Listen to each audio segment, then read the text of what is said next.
All right, this is what drives me crazy about Lady. She's had training time, exercise time, she's had some good mental work, but she still hates to nap. Well, except for today, right now, while I'm filming this video for you. Now, if I wasn't a dog trainer, I'd probably lose my mind. The good news is that I know how to work on this. Lady is my foster puppy. She's been with us a few weeks, and boy, has she taken over our schedule. And that's okay. I knew what I was in for. I even took 10 days off of work so I could focus solely on her. And I also spent that time building a new version of our course for all of our amazing students. So if you're already enrolled, keep a lookout for some brand new materials showing up soon. So yes, I did get some work done, but mostly I needed a flexible schedule to take care of Lady's needs. And at Lady's age, she really should be napping for about 2 hours at a time, or up to 18 hours a day. When dogs are getting the appropriate amount of sleep, we see much better behavior, more learning, and less human frustration. So how do you get her down for a nap? Cry it out is not an option. Now, a little bit of fussing while the dog self-soothes is definitely normal. But if the crying goes on for more than 10 minutes, has no pauses, and it escalates in intensity, then it's time for the human to get involved. Just like with a lot of things, what we did prior to the behavior happening is also a big key to how to prevent the behavior. So spoiler alert, this works with biting too. So here's what we're gonna do with Lady to prepare for a good nap. Now, one thing I've learned about her is that, number one, like many puppies, she gets overstimulated very quickly. She's also very jumpy. Not that it looks like it right now. I'm gonna have to factor those two things into her schedule. Now, we definitely have dedicated training sessions, but Lady is learning at all moments. So we wanna be in teaching mode whenever we interact with her. To prevent overstimulation, we have to really watch her activities. Now, we have introduced Lady and Pickles, and we watched their play style very carefully. We noticed that we can allow them to play for about 5 minutes or even just a little less. And then one or both of them is just getting too riled up. So that's my first tip. Don't let physical exercise or play get too physical. We want the playtime and exercise to look like a little kiddie roller coaster, not an extreme roller coaster. We noticed that when we can keep Lady's play session short, it helps her settle faster when it's nap time. And another thing we do is we keep a very close eye on that schedule for her.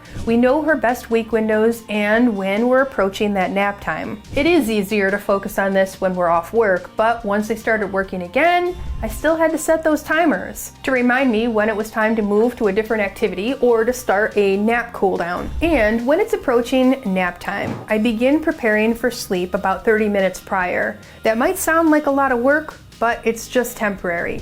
This is really important for the first few weeks and months with a puppy. It is not forever. Now, the more you can be consistent with this kind of activity when your dog is young, the more likely they'll just naturally follow the routine when they're older. She's definitely ready. So think of it like a few months of work for a lifetime of great doggy behavior. First, I prepare the room so the environment matches my goal, which means the curtains are drawn, the lights are low, and I do turn off any extra noises.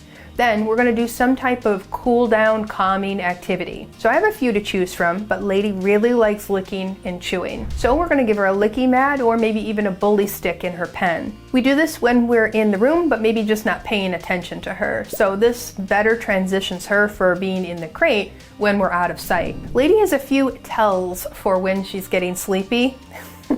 I know from the clock when it's likely to happen, but we also watch her behavior. She has definitely become attached to just a little rug that I have, and she moves over to it when she's starting to get close to that nap time. So after about 10 to 15 minutes of chewing, we do one last potty break with no fuss or no excitement. We come right back inside and we take her and put her in her crate, put the calming music on, and cover the crate. Now, Lady's crate is in my room. It's away from all the noise in the house. But I do have a pet camera on so I can keep an eye on her. She's not very consistent with naps yet, so I really have to watch her and I have to get her out if she does start to fuss. It might feel like you're trying some new things before nap time and not seeing any results. Believe me, I can relate. But we know that the work will pay off eventually and it's important to remain consistent. We're just now starting to see Lady take a little bit longer of a nap. So we know our efforts are starting to turn the corner here. So here are a few more things you can try.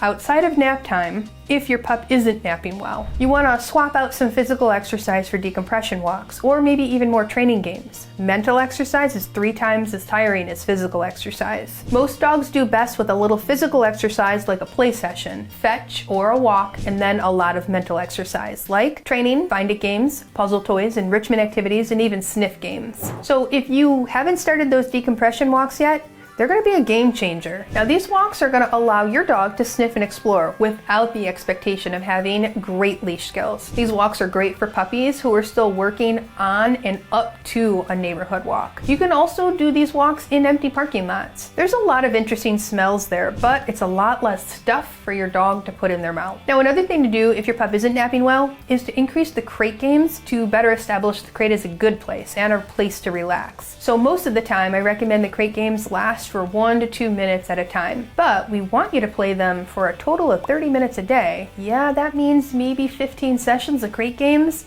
Hey, practice makes progress. So if you're not doing the crate games that much, I need you to step it up a little bit. I think you're gonna see a difference very soon. Now we do recommend the games only last for a minute or two because we want to end on a good note before the dog has tired of the game or just lost focus. So keeping it short and sweet, but working on it multiple times throughout the day is going to result in better progress. The game that's worked best for Lady is the Let Me In game, where I build up value with going in the crate. Now we still are working on helping her take longer naps, but for right now, she's content to go in the crate, which is the first step. Now another idea is to evaluate the environment and just consider moving the crate to a more calm, quiet location. I've always had a no dogs upstairs policy, but Lady needed to be closer to me in order to settle. So she sleeps in a crate next to my bed. And then when she gets just a little bit older, we're gonna move the crate to the downstairs area where Pickles and Wes sleep. But for now, I'm going to keep an eye on her with the camera that's linked to my phone. I use this both when I'm at work downstairs, but also when I'm gone. Right now, I'm timing my errands for when she's napping. I need to protect her crate time and not let her have any negative experiences in there. Yes, this means I have to adjust my schedule,